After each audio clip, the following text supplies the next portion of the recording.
Hello, I'm Jeremy Lentz, and welcome to this month's Deep Transformation live monthly meeting, which is on a topic that I think is crucially important to many, many of us.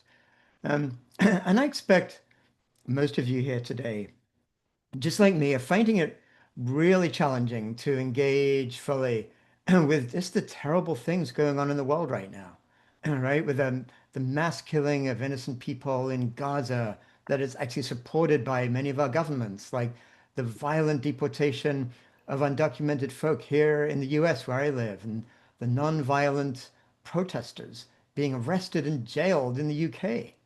Um, and it's difficult to read the news without feeling all kinds of intense emotions, right? Anger, rage, or despair. Maybe sometimes all of those together in one moment. And then sometimes we might just turn away from this sense of engagement totally, right? And then maybe feel guilt or shame on account of that. So the question I think we all ask is how can we respond skillfully in these times? How can we keep our hearts open, yeah, even when they're breaking? And how can we engage in a way that is really loving and wise? And if, again, if you're like me, you might try to answer those questions by turning towards spiritual practices to help us navigate these real darkening times. But oftentimes, those practices are sometimes viewed as something separate from active engagement in political reality. Um, Sometimes can even lead to spiritual bypassing, whatever. And that's why today I'm so delighted to introduce here on the DTN two advanced non-dual practitioners, and John Prendergast and Lisa Ferguson, who have been laying down a path of practice called Engaged Nonduality. Hi, John. Hi, Lisa. Engaged Nonduality that embraces both of these dimensions. So, welcome to you both, and I'll just do a very, very brief kind of introduction for people. John is a much loved spiritual teacher who studied with the European sage Jean Klein for many years and received Dharma transmission from Adyashanti in 2023. And John's the author of several books on non-dual wisdom, and most recently, John, you published this year Your Deepest Ground, right? A Guide to Embodied Spirituality. And Lisa, let me turn to you. As some of you may know, Lisa is also my partner. So you, Lisa, founded the Engaged Non-Duality series and Sangha around that, community around that, just last year in 2024, which connects the recognition of our non-separateness with an engaged response to suffering, injustice, and separation. And you're also the founder of Climate Compassion, which supports the inner and outer work of attending to the world in crisis. So, welcome to you both. And today's session is going to be a little bit different in tonal quality than our usual monthly meetings. So, it's going to be 90 minutes. And we're not going to have breakout groups, but instead we're going to be invited into really like a collective deep dive into a more embodied sense of what engaged non-dual practice actually means. So I'm going to start off in a more regular way that we do things with just a very brief introductory conversation with both John and Lisa. And then I'll be basically out of the picture. And we're going to pass the session on to the two of them to take us on this journey. So, well, big hearty welcome to you both. And I just can't say how delighted I am to see your faces here on the screen and sharing your wisdom with us here. And let me turn first to you, to you, John. And again, thank you so much for sharing your time with us today. And I first heard about your work, John, actually, thanks to Lisa, yeah, when she first attended your session some years back. And like my own spiritual practice, and I imagine like many people here, actually owes a lot to like the Buddhist tradition.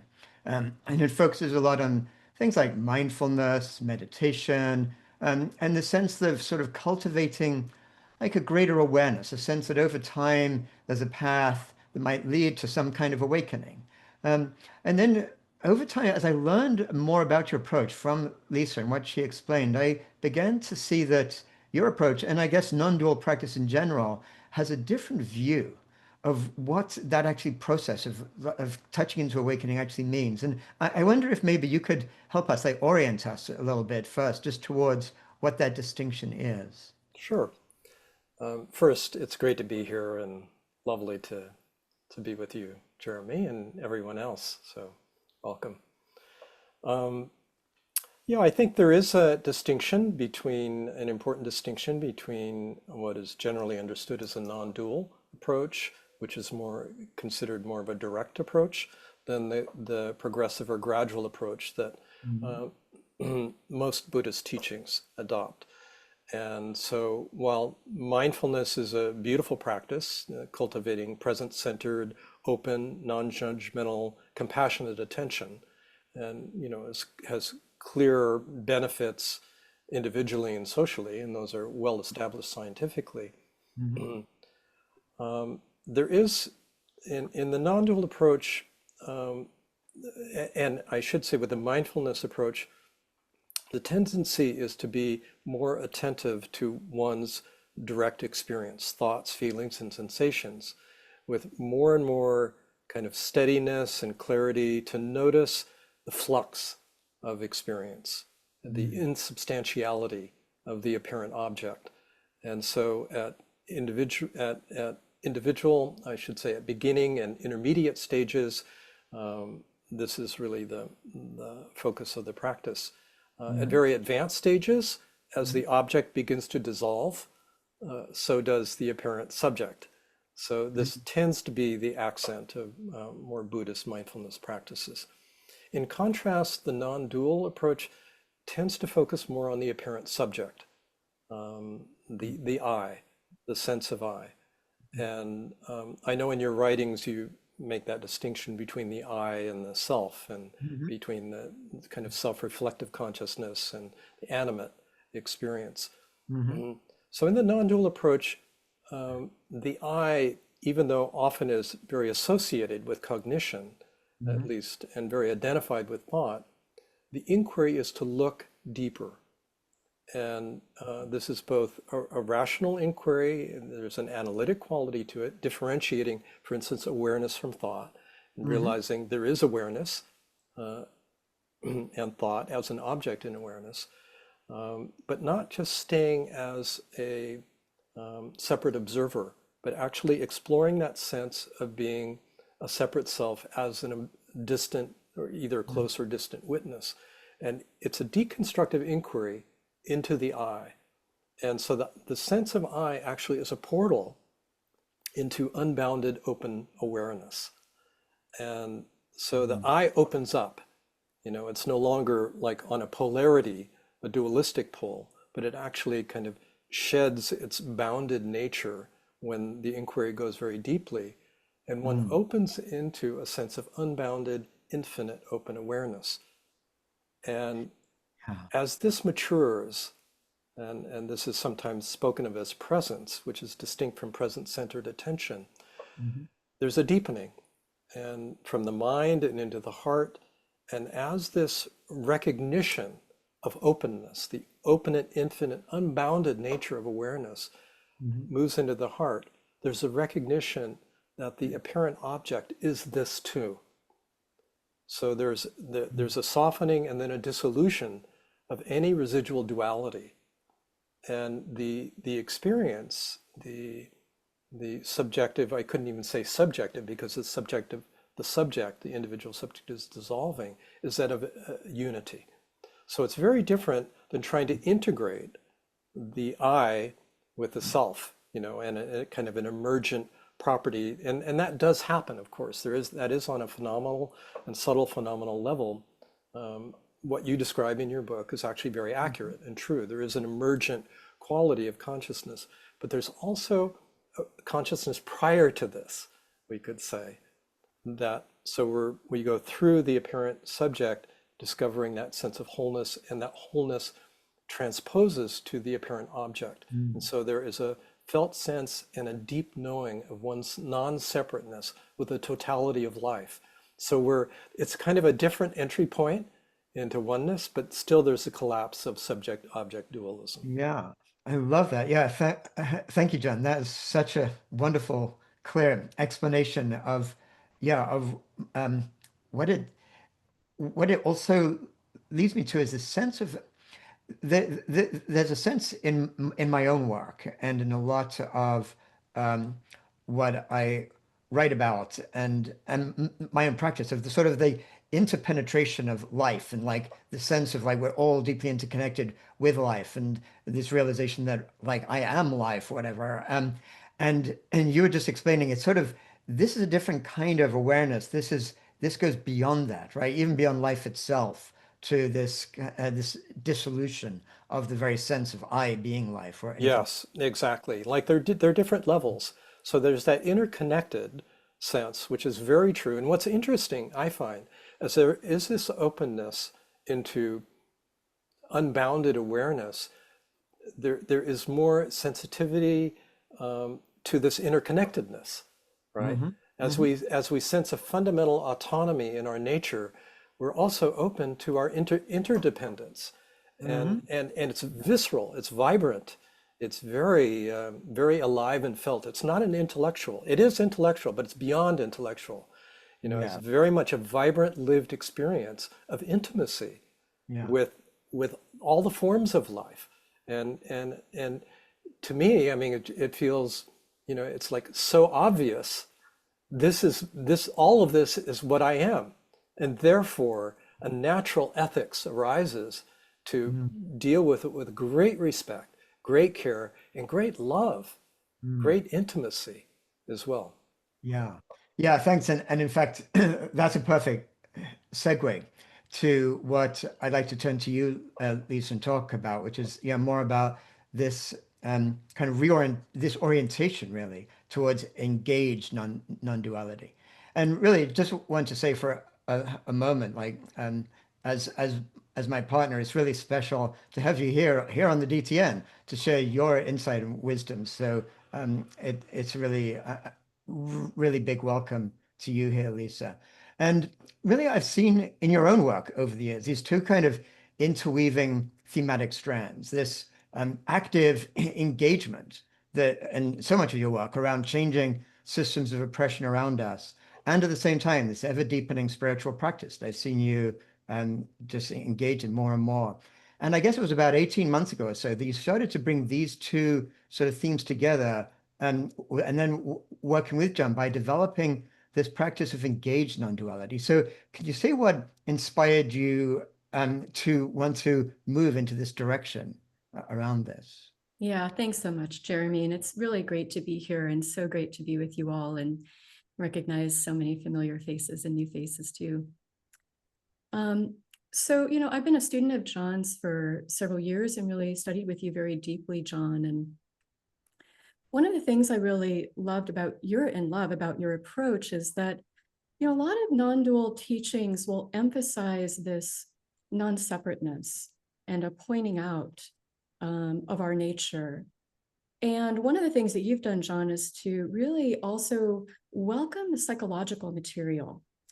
Like in your book, The Deep Heart, you talked a lot about how our deep, radiant heart, non-separate, available, undamaged, is available for our fragile, tender, heartbroken, or whatever, human heart. And so to me, it's like that really opened something for me. Everything welcome, everything allowed. And I have such a passion for, well, what about war? What about suffering? What about what's happening to our beloved immigrant community members right here in the United States or um, any immigrants demonized around the world? How do we connect that material? How do we bring in an understanding of how systemic oppression might live in and through us in forms like racism or sexism or wealth inequality? So I wanted to bring this whole domain of inquiry into non-dual spaces. And I felt that with your approach, John, or maybe just the way that you teach, I really felt that this non-dual recognition, you can taste it. It's like reality is non-dual. It is non-separate. It's trustworthy. It's open, spacious, non-judging. It's a deep, deep resource for how we meet the suffering in the world, how we meet the injustice in the world. So it's really a place to, for me, like I certainly have a taste and recognition, continue to allow that to embody. It's an unfolding process of embodiment. So I would say it's not like a practice like mindfulness as much as it's like a continual attunement, and a welcoming of that, and allowing whatever arises, say reading the daily news or a particular situation of injustice in front of me or in front of us, that then we can allow that meeting, like really allow that to touch us in our uniquely human way, our human heart, and then also attune with the deep heart, attune with the ground, and allow that to support us in a wise response, and also to support us in our own perhaps heartbreak or helplessness or rage or terror. Yeah, thanks, Lisa. That makes total sense in terms of how you're describing that. And I know, and I've seen in some of the work that you're doing with engaged non-duality. Of course, it brings, in a way, it turns towards some of the most challenging feelings, right? Like the rage or that sense of shame or things that can arise. And what I've seen, and maybe you can talk about it just to introduce us a little bit, is very skillful use along with the non-dual approaches of kind of parts work or internal family systems that for me I've learned so much. Is this wonderful way to be able to be with those parts in a way that leads to that non-judgmental kind of way. So perhaps you can just mention for a moment how that works a little bit, and then we'll turn towards more of the experiential approach to all of this. Yeah, thanks, Jeremy. Yeah, I really like parts work as a way to work with some of the material that comes up. And the basic distinction in parts work is that we all have many parts, parts that can have different feelings, beliefs, ages, functions. And we have our essence or presence, or you could say the non-dual reality. In internal family systems, that's called self with a capital S, but the terminology doesn't matter so much as just this recognition that, and parts are ultimately of self. Mm-hmm. It can help us to normalize that we all have a variety of parts. There can be an unconditional welcoming of the parts, deeply compassionate, curious, kind-hearted welcoming of all the parts. And those, by being liberated or actually recognizing themselves as self or recognizing this non-dual reality, there can be both healing as well as what's called self-leadership, like allowing this movement of our essence to express itself in a wise, beneficial way. So parts work just affords us that. The one little distinction I would also add, though, is that, you mentioned shame. Sometimes, like on the psychological level, we could look at toxic shame, that we are essentially bad or we're not doing enough, and we want to really look at that core belief. From a systemic level, we might actually recognize, well, as a society, we're not actually doing enough. And as individuals, we might be doing more. So with this method, I think it really can help us to see, oh, we might have parts that are judging or core beliefs of toxic shame, but we can distinguish that from perhaps an inner prompting where love is moving us. Actually, love is moving me to respond, to encouraging me, even though I might be afraid or kind of terrified in these times, to step out more or engage in a different way or to question some of the systems that I'm embedded in. So these are just that's a little bit of a nuance, but I wanted to kind of bring in this distinction a little bit and how I think it can be useful in supporting us in an unwinding and embodied love. Wow, thank you. That's incredibly helpful. Yeah, that means so much to me. Thank you. So at this point, I'm going to go off spotlight And I'll just have the pleasure, along with everyone, of just participating in this process. And I'll hand the session over to you both, John and Lisa. And again, thank you so much for taking us into what your offering is today. Lisa, was there more that you wanted to say before I lead the meditation? No, that was enough. Thanks. Okay. Well, that's beautiful. Yeah, some lovely points there. Interesting, the importance of love, isn't it? To the deepest level. So, yeah, this will be a little bit different for those of you who've been in this program before. So I wanted to guide a meditation. I'm not quite sure where it's going. We'll find out. But to begin with, I'd like to invite you to sit comfortably and upright. And I want to put my view on gallery here so I can see you. Comfortably upright if you can, feet on your floor or legs comfortably crossed. And close your eyes or leave them slightly open.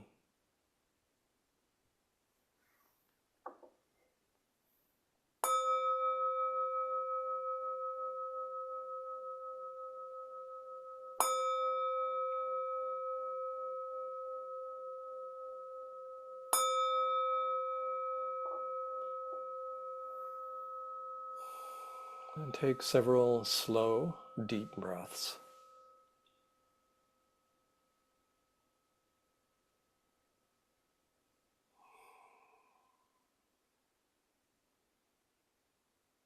And just giving yourself permission to settle down and settle in.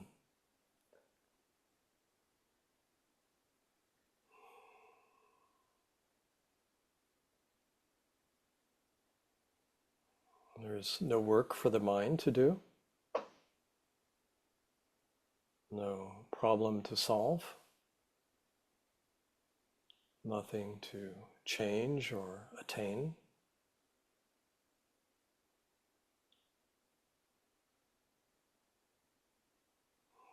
So knowing this, the mind has permission to relax.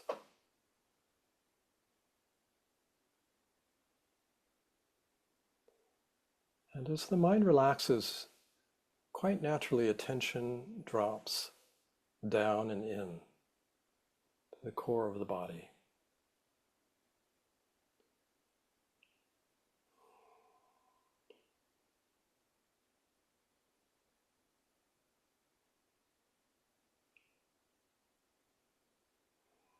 So I invite you to deeply relax.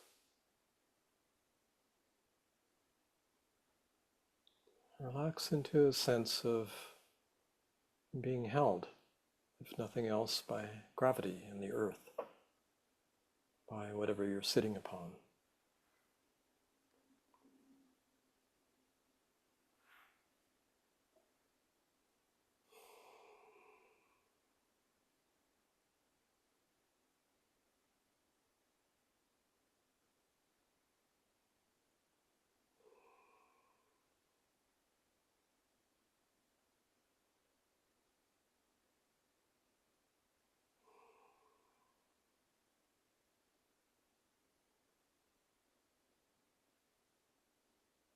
And we'll briefly visit two areas of the body-mind.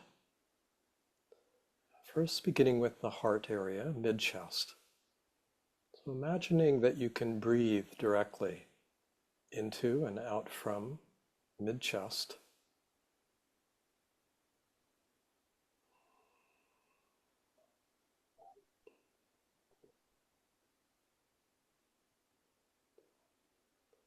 And each inhalation allows attention to drop a little more deeply into the heart area.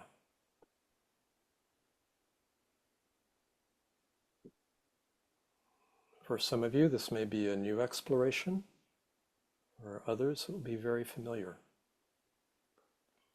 It's not an efforting, it's an attunement.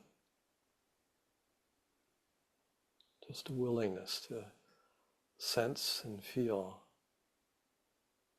into the depths of the heart area.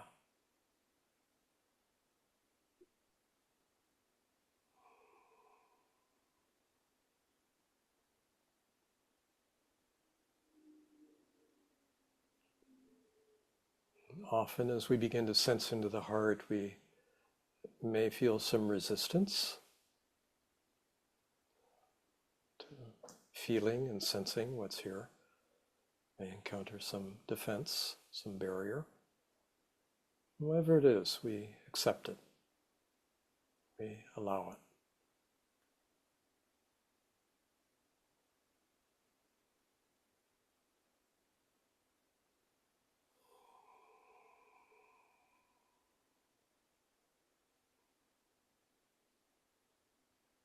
And there are depths to the heart that we're often unaware of or vaguely conscious of.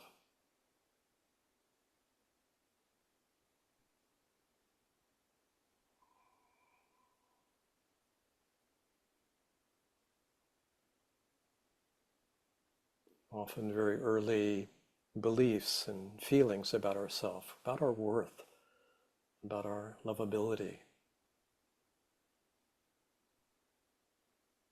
Younger parts.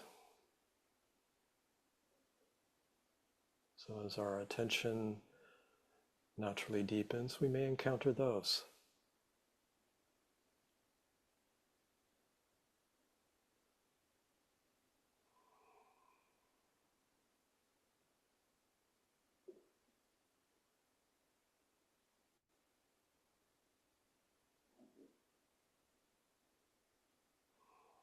And as attention further deepens,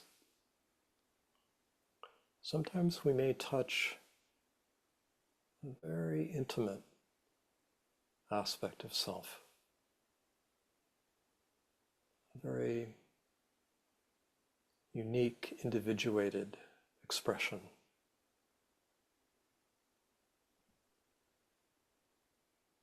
Where we find the gifts we have to share with others in the world.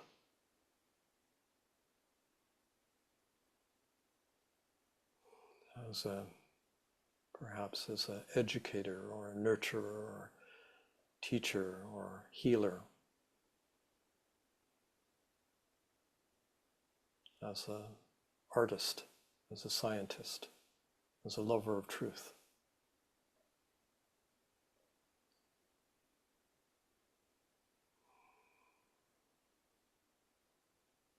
And essential qualities of being: gratitude, kindness, compassion.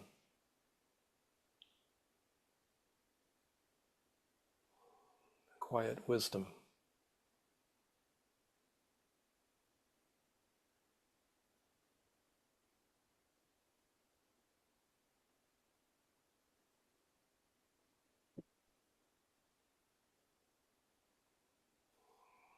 And sometimes we may feel deeper, all the way out through the back of the heart, just into a vast space.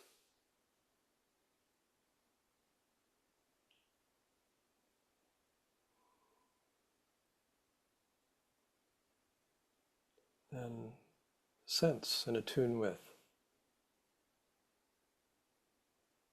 a very open, loving awareness. It's universal in nature.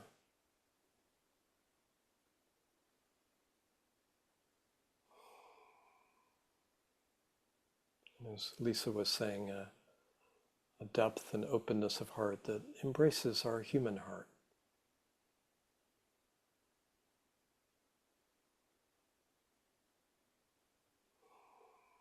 And embraces the suffering of not only humans, but all beings.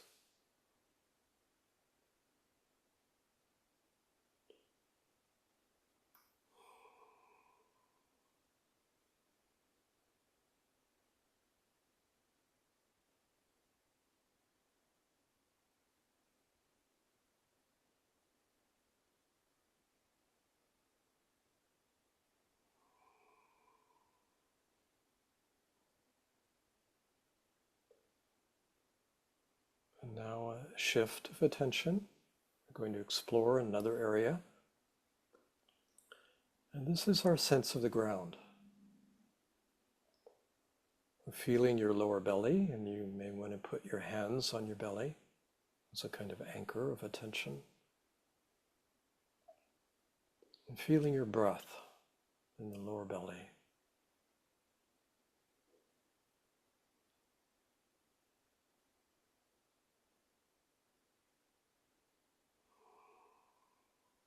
Sensing the pelvic bowl.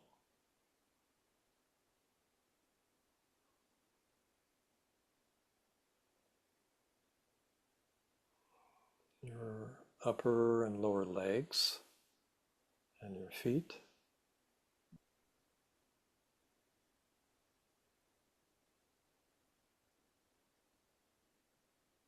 So the lower half of your body,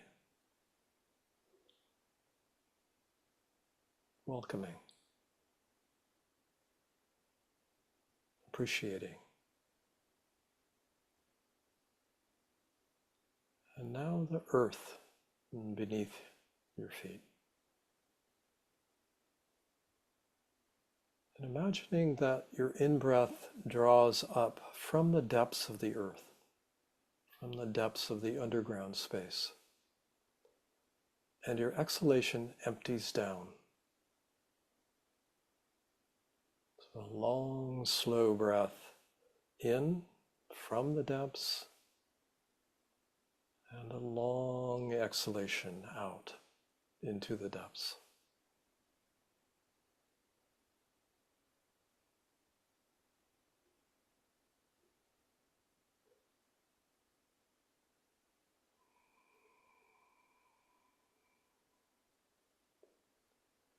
And let that exhalation completely empty out. There are many subtle stages of that release. Just feeling into that letting go of the out-breath.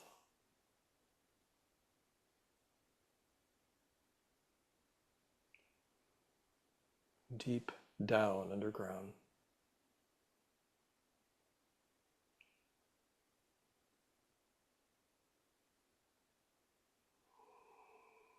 Each exhalation, more and more underground space.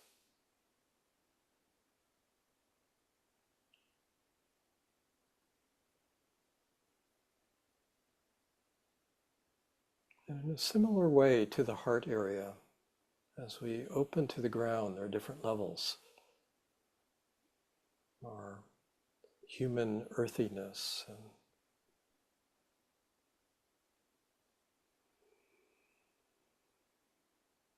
can be an archetypal level.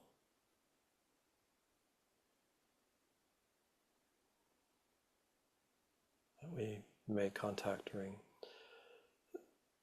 dreams or medicine work, vision quests.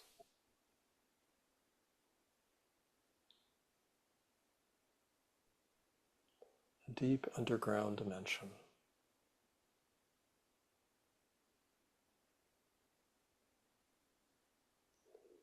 Feeling attuned with the earth and its animate nature. Primal currents of life.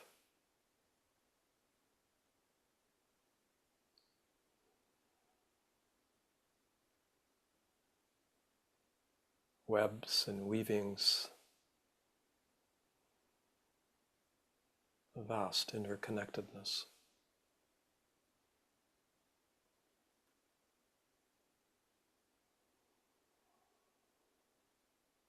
A sense of communion with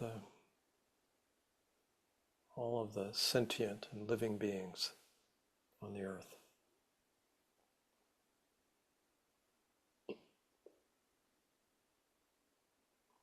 And a sense of connection with the ancestors.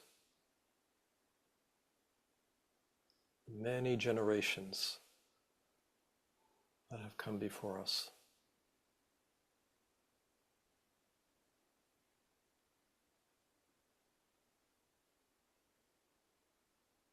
And with the exhalation, deepening still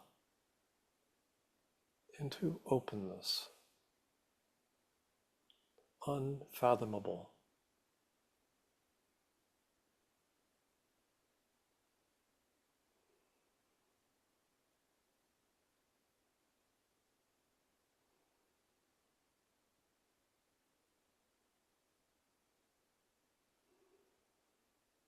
prior to any thought or image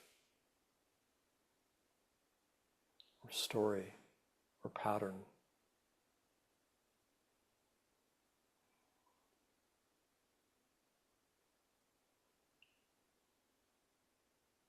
We're invited to completely let go of who we think and feel we are.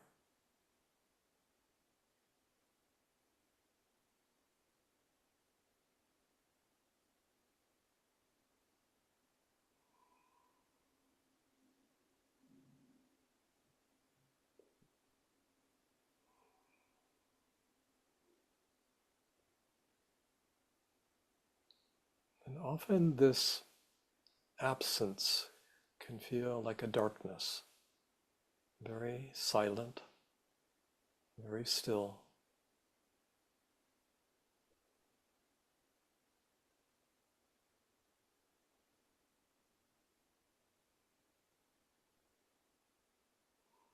Apparently empty.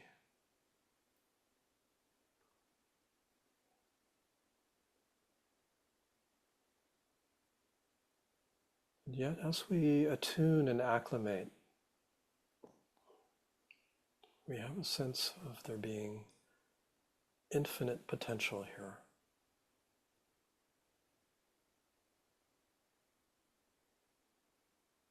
As if it is the source of life itself.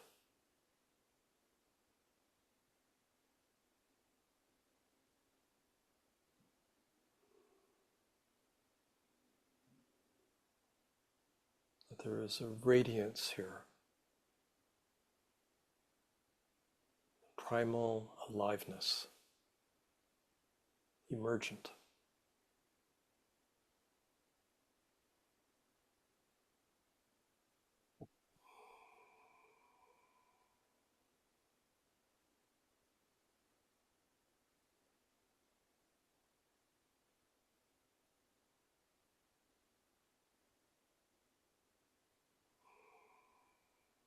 And the invitation here is to open to this sense of infinite potential.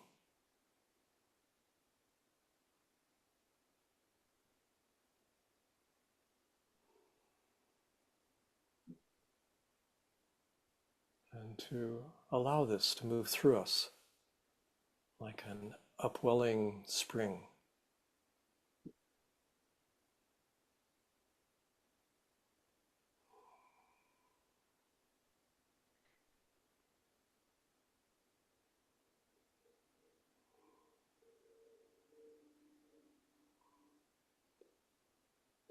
To feel our individual life as a sacred and precious thread.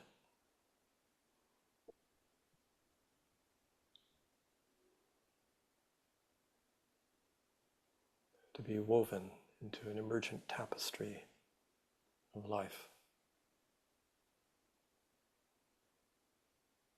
One that is of benefit to all beings.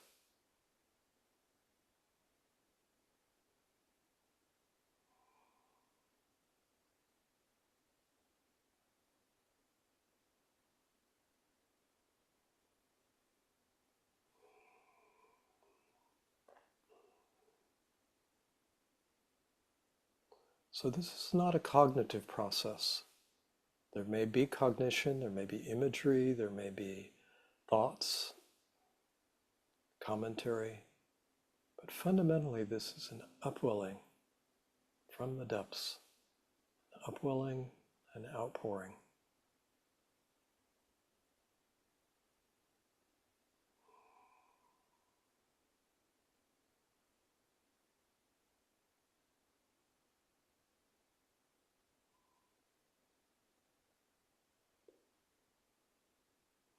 That we learn to deeply recognize and respect.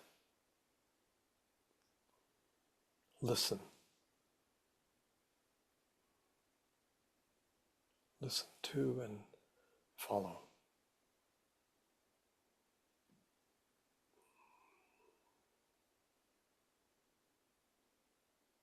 So just take a minute noticing your whole body and the impact of this exploration.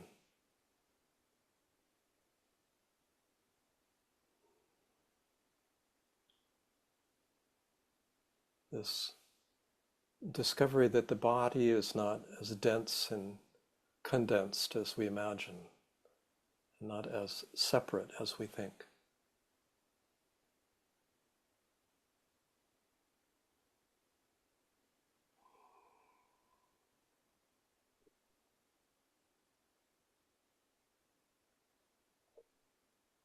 I invite you to slowly open your eyes if they've been closed.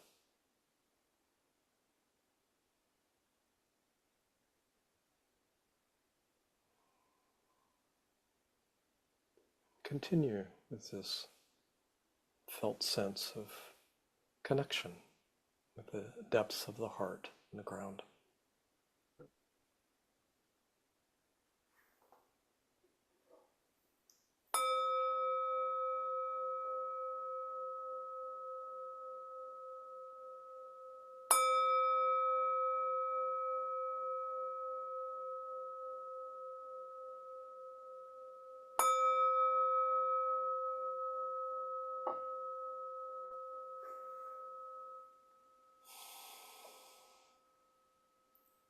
Over to you, Lisa. Thank you so much, John. It was such a wonderful attunement with the deep heart, the ground, and that sacred thread or that upwelling. Yeah. So I'd like to follow that with a meditative inquiry. And meditative inquiry is something that I've learned from you, John, in the particular way that you've evolved this practice. So meditative inquiry allows us to welcome a particular inquiry, and I'd like to do that in the realm of what is our response to our planetary crises or even our immediate circumstance? What is our response to suffering? And as we engage in meditative inquiry, we're not going to the mind. Just as you were saying, John, it's not a cognitive process.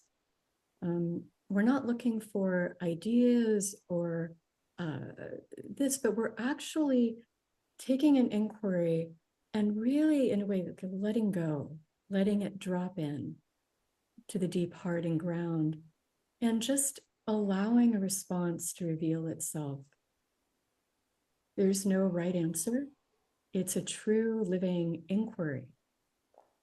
And we'll do this in the form, I'll ask a repeating question. So I'll ask a question and just let it drop in, give you some time. And I'll ask the question a few more times over the course of about 5 minutes. Each time I ask the question, let it be fresh. Let yourself be surprised to not know. And what arises might be a felt sense. It could be an image. It could also be just sort of a not knowing. Sometimes a layer of thought will come in that will be recognizable. It's like, oh, okay, hello. And we just continue to invite our deepest knowing. It's really inviting what is our deepest knowing, and to let go and allow a response to emerge. As responses emerge, the invitation is to let it in. Let yourself know what you know. John, is there anything you would add to these instructions? I would say no, they're quite beautiful, and well, yes, I guess so. Which is the tendency of the mind to do two things. One is to go upstairs into the realm of thought. If you notice that, no judgment, just take that as a cue to drop down and in. And then also as a response, as Lisa was saying, could come from any sort of direction through any channel, not to dismiss it, not to judge it, not to criticize it, but really let it in. And the letting in is really where the transformation happens. This is where that inner knowing begins to imbue the conditioned body mind. And this is where deep transformation happens on an individual level. Yeah, thank you, John. So this is an exploration.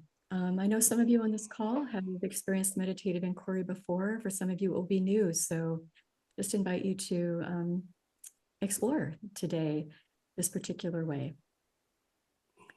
So I invite you just to get comfortable. I find it's easier for me to close my eyes to receive the question. It just helps to tune in.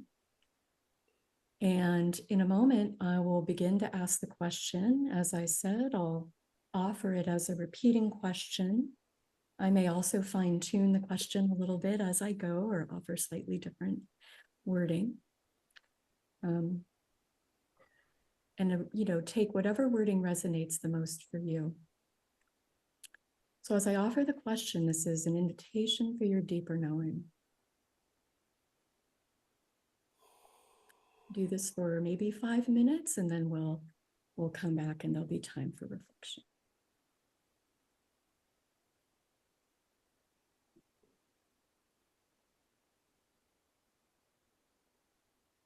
What is your deepest knowing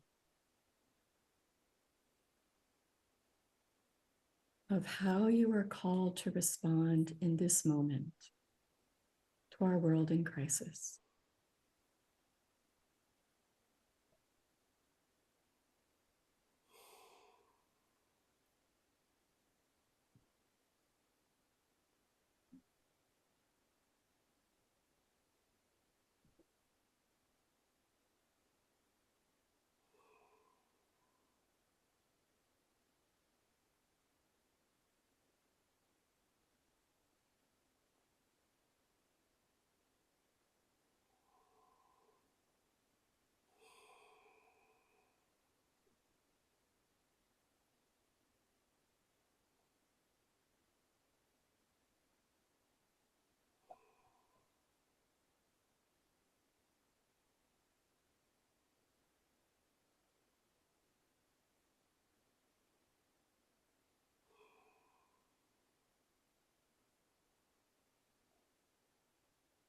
How are you moved to respond to our world in crisis?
How is love, your deep heart,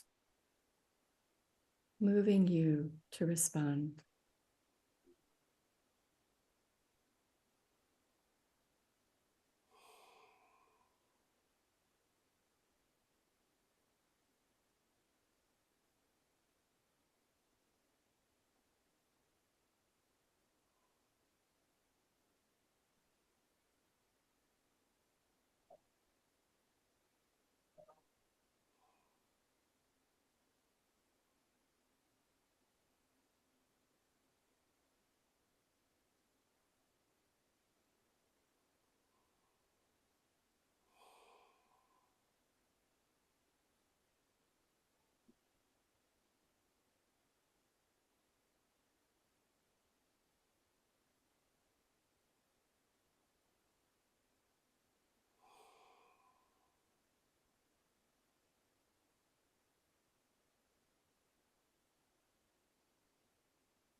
What is your deepest knowing about responding wisely in these times?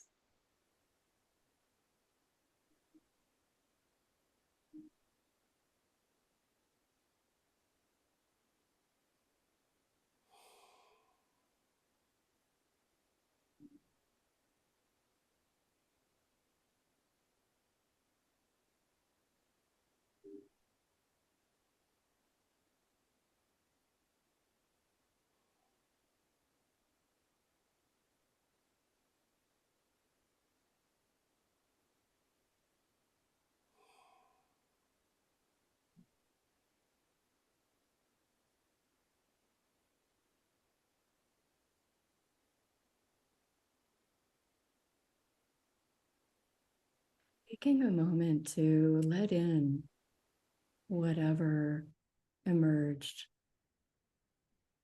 allowing yourself to just receive it. As John was saying, just take it in.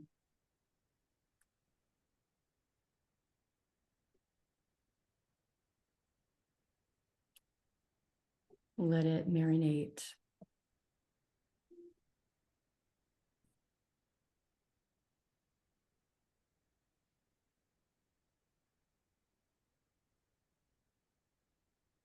And now, as you're ready, just taking a deeper breath. And if your eyes were closed, go ahead and open them gently, and we'll come back to our group now. And in a moment, we're going to open it up to some questions. So if you could raise your digital hand if you'd like to offer a reflection or ask a question, and I'll say a few things about this. There's a real opportunity here for questions that open up actually an experiential conversation. And those of you who know how John works know that there's an opportunity to ask a question that might arise more from your own process. That is just a living exploration. It might be a question about awakening or recognizing non-dual knowing, or it could be something about our world in crisis or meeting the suffering. So there's an opportunity to actually work with something. All questions or reflections are welcome, but there's this opportunity for an experiential conversation. I'll also just say, John, I want to invite you if you want to say more about that, but I'll just say that if that does arise, there might be a few minutes to work with that, still sort of a brief interaction, so that there's time to hear from many of you, as many as we can today. So if you can bring forward, it could be comment on the meditative inquiry as well, or your experience, but just keep your comments fairly concise and to the essence, so that we can hear from as many of you as possible. John, would you like to add anything? No, I would just say this is just questions to both of us, to either of us as well. Thanks.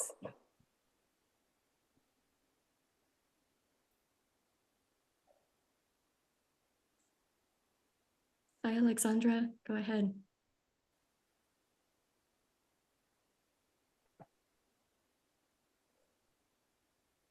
So honored and delighted and happy to be here with both of you. So this is a question for you, John, that has some history to it probably, so won't go into that, but I see the connection also with this larger question about the planet. Do I really want to know the truth is a question that has come up as inquiry. And a couple of days ago, what happened for me was, what's happened, I think, in working with you several times before, John, is as I got in touch with a core belief from way back, childhood, which is I don't need anyone. And what began to happen, which is how I know that something is happening, is a lot of, here it goes, a lot of shaking There's in the a body. trembling, that's right. Yeah. um, as he's asking that question again, everything felt wobbly. Yeah, ground is shaky. Ground is shaky, and my experience is that what is actually asking for attention is not so much the heart right now, but the gut. That's correct. And so I'm open for guidance. Because this all, until I am also clear about what I am, which I know on many levels, I can't even answer the question about what is waiting for me to do. Action, the action question. Yeah, no, you're well attuned. This is down low in the guts and actually in the pelvic bowl, base of the spine. Yes. And this is a fundamental issue around security, right? Unsafety. And and the defense is I don't need anyone, right? And so what's happening is that's getting questioned. That's starting to soften and release. And there's a core vulnerability showing itself here. So I would say the invitation, that's my read of what you're understanding of what you're experiencing. And the invitation then is to actually first, as you know, kind of rest back a little bit into a sense of spacious awareness. And this is an invitation to everyone. You know, different people ask questions and I'll work with them a little bit. But the invitation is for everyone not just to be a kind of witness, but actually a participant in this experience. To kind of rest back, let your attention drop down and back. Feel a sense of some sense of space and openness.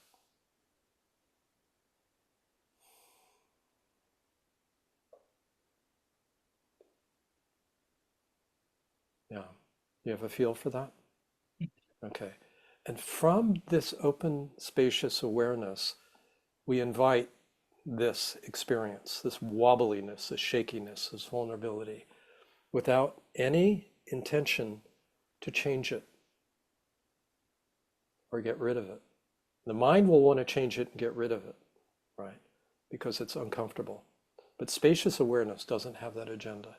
It just wants to get to know it better. It's willing to be intimate with it. So take a minute, just welcoming this experience of shakiness and fear, and just notice what happens.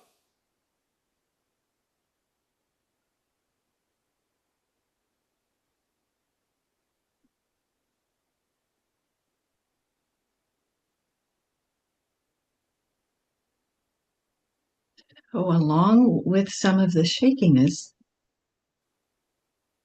what I notice is I'm smiling. Mm-hmm.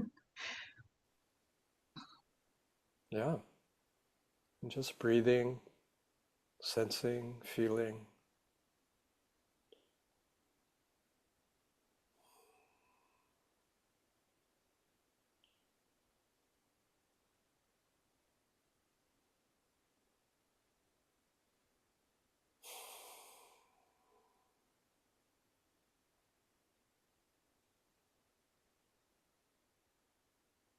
So what I longed for, what I didn't feel, what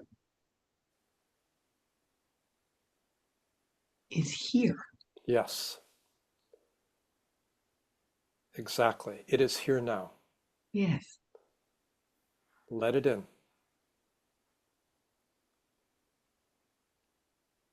This is profound.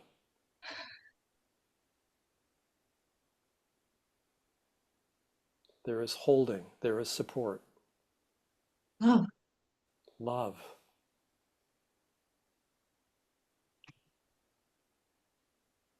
This is your inner knowing.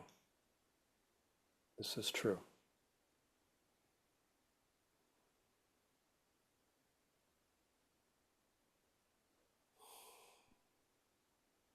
The senses of just being asked to fall deeper and deeper into that. Yes, that's right.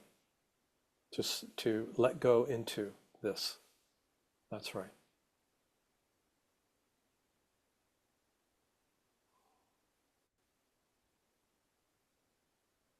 It's it has this quality of being so simple. It is. Utterly.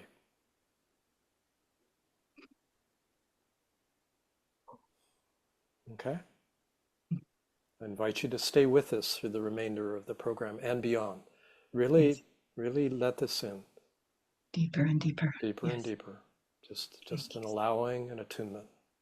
Okay. Yes. Thank You're very welcome. And just you. Lisa, anything you would want to say here or observe or Mm, add? mm.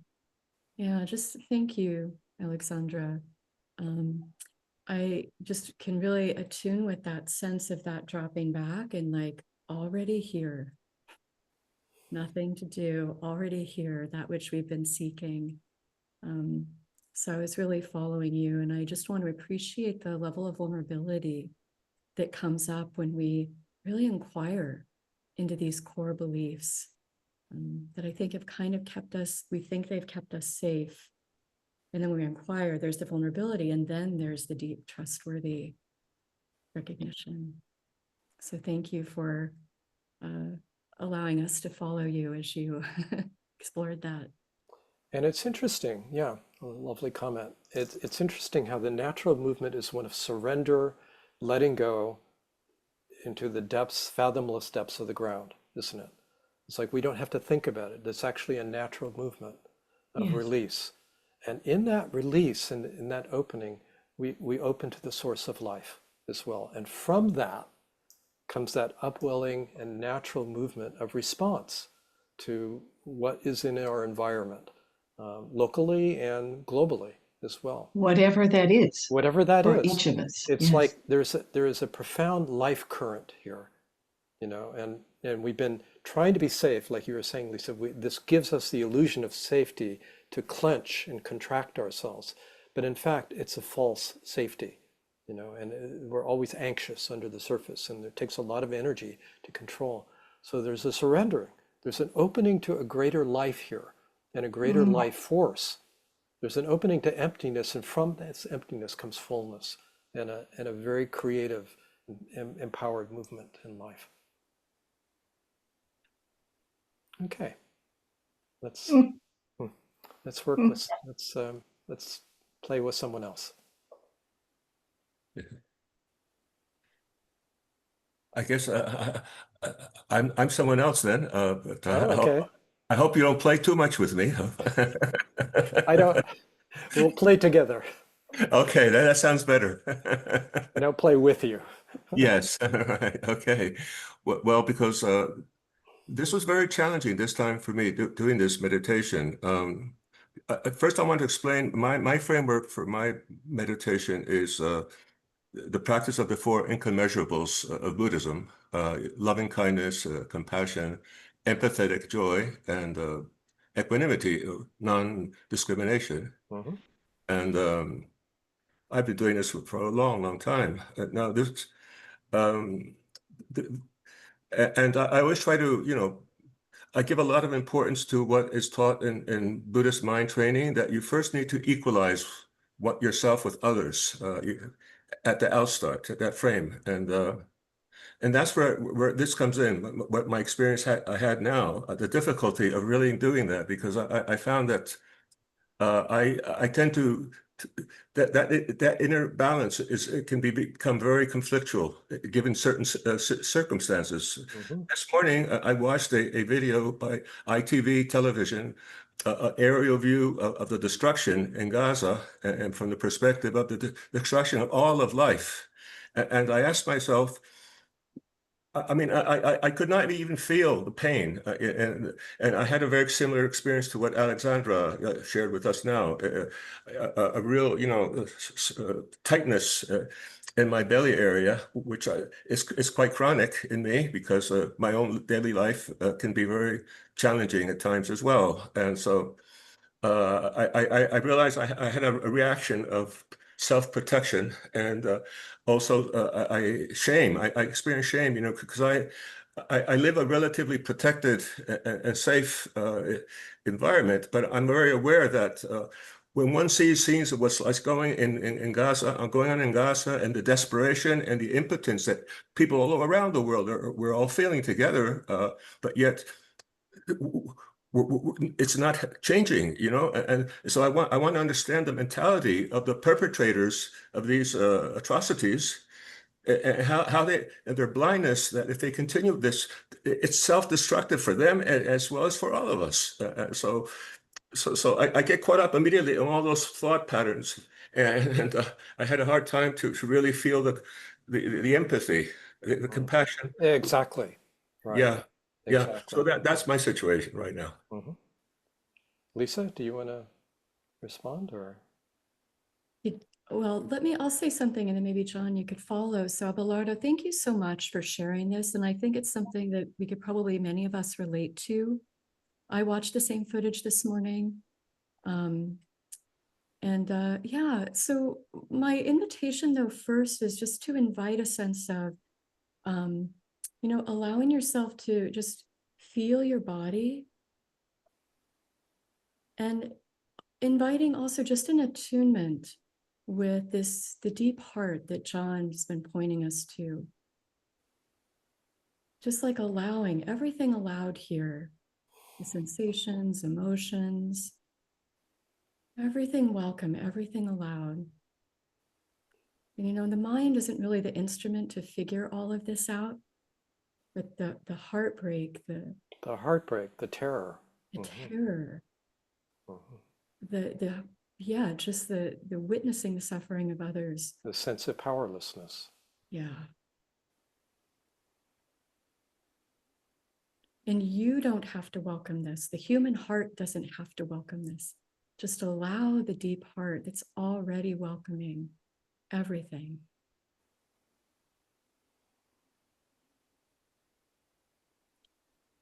Already held.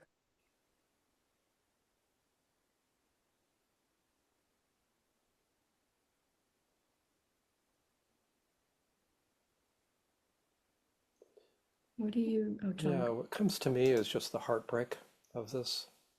It's like unbearable to watch this, right? But what I'm feeling now is I've been feeling soothed just now that Lisa began speaking, and so that allowed me to connect with my deeper, more vulnerable feelings right now. Exactly. Beautiful. Yeah.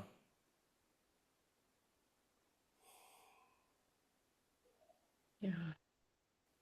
Yeah, I think that movement, the mind can, it's like we're heartbroken, and then sometimes the mind just has so many thoughts or wants to do something, but when we can just allow, like first just allow our heartbreak, allow all of it, and then we can attune with, we find we can actually resonate and rest in that which is allowing, that which is accompanying, that, or not even accompanying, but that which is just interfusing our experience. Yeah.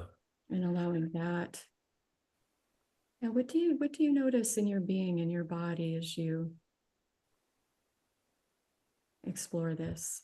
Well, right now, well, I feel tender right now, and I'm also aware that I'm reacting differently to what you said, John, and to what you're saying now, Lisa. And the content of what you're saying are very similar and complementary to one another.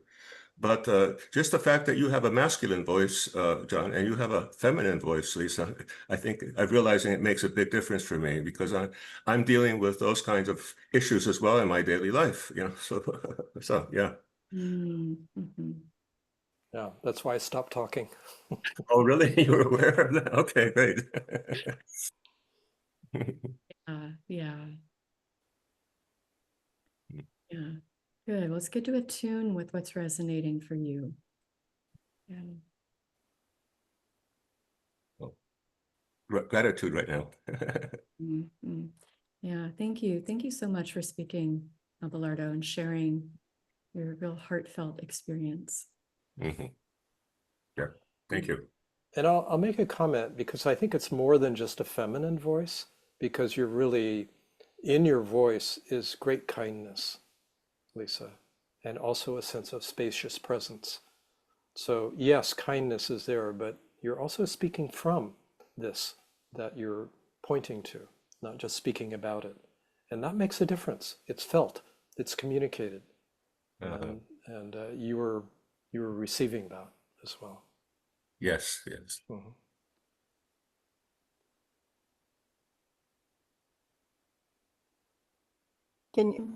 Welcome, Chris. Can you hear me? Hi, can you hear me? Yep. Okay, thank you. Hello, everyone.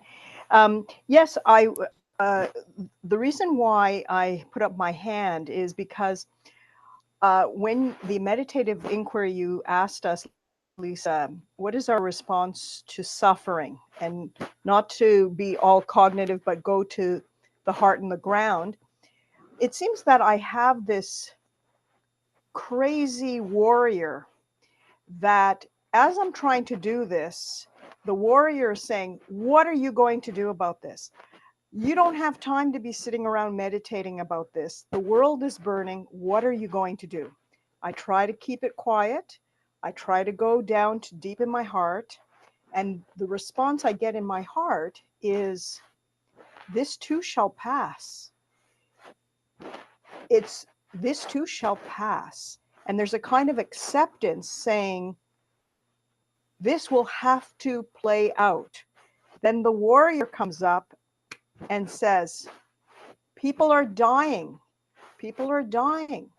And so I have this struggle with this kind of voice that's demanding action.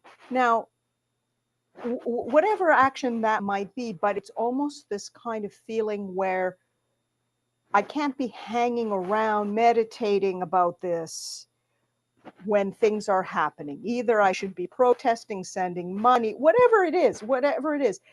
But my nerves are shot, right? I'm not sleeping through the night. I can't believe this is happening at this time, and we're seeing this unfolding. And it's like I'm a part of it, but I'm not a part of it. I'm responsible, but I'm not responsible. And so when I'm meditating and I try to feel it, I feel an answer, but that warrior just comes right in and says, no go, I'm not accepting this. So my question is to either one of you is, I have a sense that my heart is going in the right direction, but I've got to keep this other voice quiet. That's as best as I can explain it. Maybe I'll start, and Lisa, I'm interested in what you would say. You introduced it as a crazy warrior, right? So the warrior part has a very important function to play. And so he or she is not to be quieted in some sense of being censored or suppressed, right? Crazed perhaps in outrage, at the suffering and injustice. But the warrior needs to rest at times. The warrior needs a sanctuary to heal in from time to time. The warrior needs guidance from the depths, from the inner wisdom. So these are kind of like two aspects of the self. One, a quiet knowing all things will pass. It's true, all things will pass. And there is a creative response that's being asked for, not a reactive one. And this is where the warrior needs to come home and sit a little bit in a peaceful and deeply tranquil environment and recharge and connect with a wisdom source. So we don't need to split the two. We actually need to bring them together. And I would say, welcome the warrior into the heart without an agenda to change anything. And just notice what happens. Okay? That's my response. Lisa. Did you want to respond to that briefly, Chris? It seemed like there was something. Well, there's a piercing, there's a pain in my heart. Like when you're saying this, there's actually like almost like heartburn. It's like I feel like this kind of pain. And I'm like, why am I responding that way? Why is there like a kind of heartburn tightening around my chest area? Yes, this is, you know, so helpful actually to attune with that and notice there's like a heartburn there. So this is where, you know, perhaps, you know, attending to this, you know, just gently attending, breathing, being curious. What is that? And that was something I was going to say when I was hearing about your warrior part. You know, I wanted to encourage you, and I felt like, hello, warrior. You know, what's important to you? To integrate, to welcome this desire to respond. And there's something here that's like a heartburn, a piercing, something to attend to. And it sounds like, you know, like John was saying, allowing that warrior to rest in the heart, to be informed by the deep heart. Sounds like there's something to unfold here. Does that resonate with you, or? Well, I have to work on it. That like I'll have to really sit down and try to integrate that because it just bounces around, making demands, and it's trying to say, okay, I'm doing my best. I'm doing my best, but I never thought to bring it into my heart because I thought it was an anathema to try to do that. It seemed like oil and water. Not in truth. Okay. Wish you well with that investigation. Yeah, thank you, Chris. Thank you. Thank you very much. And I just wanted to say one more thing too, that often it can seem like spirituality and engagement are opposed, that the spirituality is a bypass and, you know, and the action is really doing something. And I think spirituality can be taken as a bypass. You know, like if we just rested in everything is okay, I don't need to do anything. But sometimes what happens when we act, we can get kind of fixated in fixing or get fixated in a kind of othering or polarization. And burnout. And burnout, yeah. So it's when we really bring the two, like, you know, in contact, that's where our actions can be informed by this deep spiritual wisdom and we can be resourced. Yeah. Thank you. Yeah, Jeremy. Yeah, thank you. So I wanted to bring into our conversation here something that was put in the chat a while back, and it feels like it's in the field. It feels in my field of consciousness, and I feel many others too, I am imagining. So wanted to bring it up and ask you both to maybe see if you could help both me and us to work through it. So it was a message written by Reverend Dr. Diane Johnson, PhD, and she wrote. This is about an hour ago now. Almost at the start of after our conversation. And she said, "I'm leaving the call since I'm experiencing profound disappointment and frustration with these concepts, offering from a severely white intellectual perspective. I think I'm the only person of African American descent. Extraordinary lack of diversity. Note that I am an ordained minister, practicing Buddhist, and interfaith activist." Reverend Diane Johnson, she gave a website link. And I wanted to bring this up, and I'm feeling almost like there's a number of things. There's my own reaction. It's something that seems like it's both respond like some sort of response to your offering, but even more a response to the DTN itself and our community. And so it just feels like a lot of stuff in the air for a real time response to, where I would love your help and guidance really around around it. Mm-hmm. Thank you, Jeremy. Shall I start, John? Mhm. Yeah, well, first of all, I'm sorry Reverend Diane isn't still here, but I just want to recognize that, I've been conditioned and steeped in white supremacy in my upbringing. And so it's very likely that there could be unconscious expressions of that. And it certainly is in our cultural field. So I just want to acknowledge that. So my first response is one of curiosity and interest.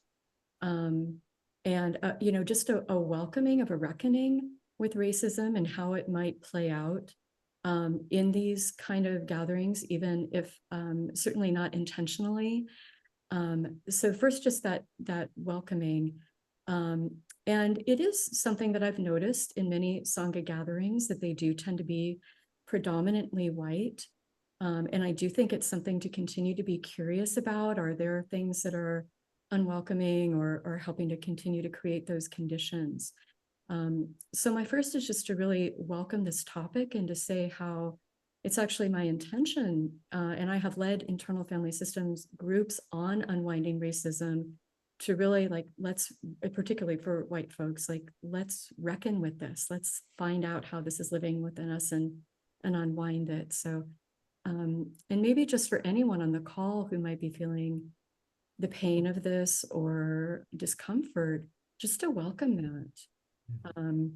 And more than welcoming it, but also I want to express a sincere commitment to repairing harms that might have been unwittingly committed here as well. Thank you.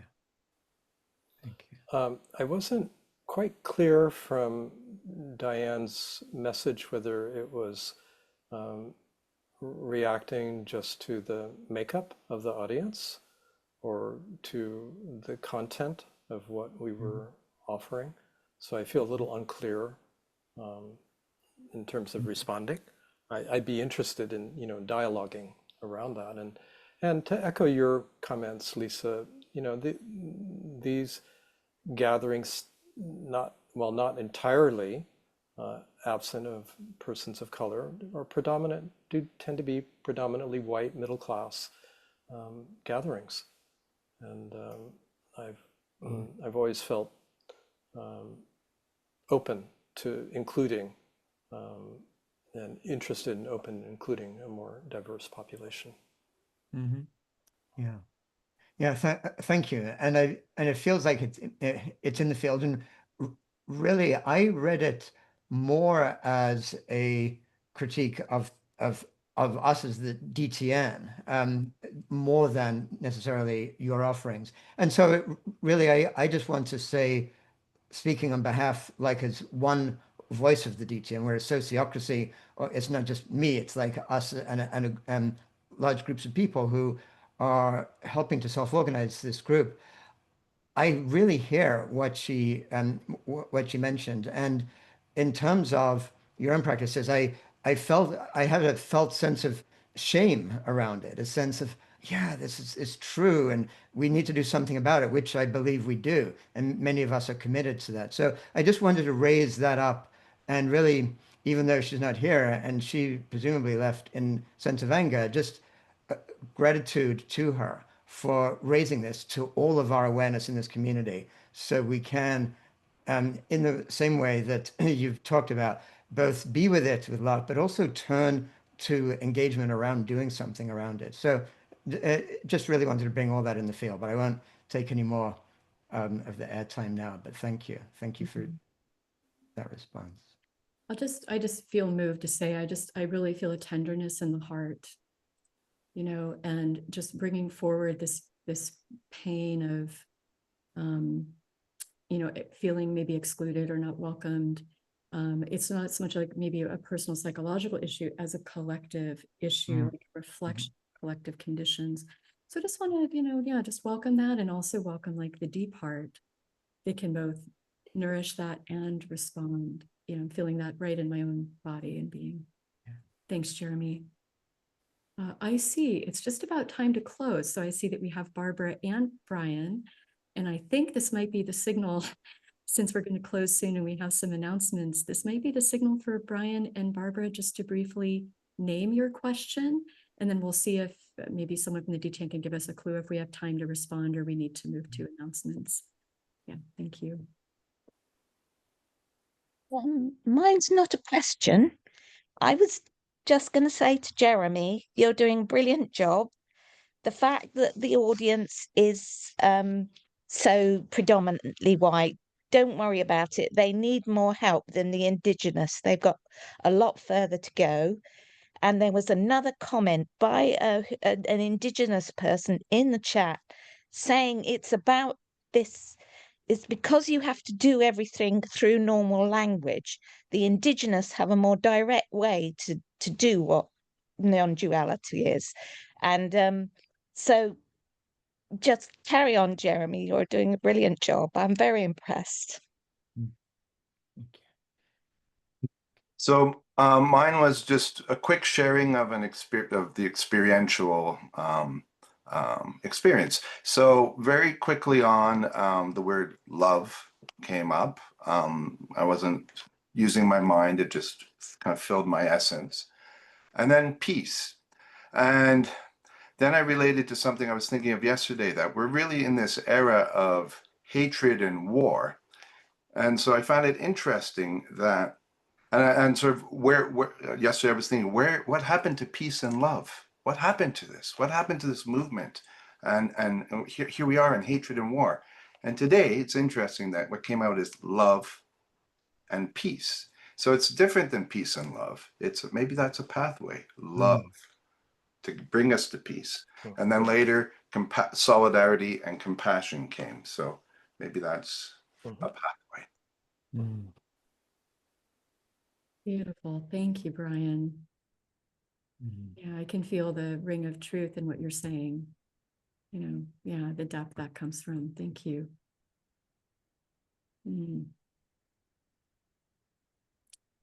John, anything?